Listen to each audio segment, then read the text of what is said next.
Pihak Kepolisian Metro Jakarta Selatan baru saja memanggil 4 saksi imbas dari kasus prank yang dilakukan Baim Wong. 4 saksi tersebut telah memenuhi panggilan Polres Metro Jakarta Selatan. AKP Nurma Dewi mengatakan jika 4 saksi yang dipanggil terdiri dari sopir Baim Wong dan 2 kameramen serta editor YouTube Baim Paula. Pihak kepolisian memintai keterangan dari 4 saksi yang berada di tempat kejadian.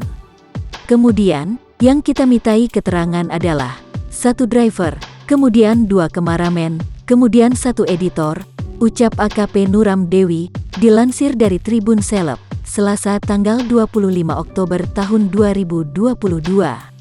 Pihak kepolisian sudah mempersiapkan pertanyaan untuk 4 saksi yang telah dipanggil tersebut. Jadi, itu semua kita sudah mempersiapkan semua pertanyaan. Lanjutnya, polisi akan memberikan pertanyaan kepada 4 saksi masing-masing 20 pertanyaan. Kasus ini tetap berlanjut atas laporan yang dilayangkan oleh Mila Ayu Dewatasari. Masing-masing 20 pertanyaan, kemudian nanti berkembang. Itu wewenangnya ada di penyidikan, tutur Nurma Dewi.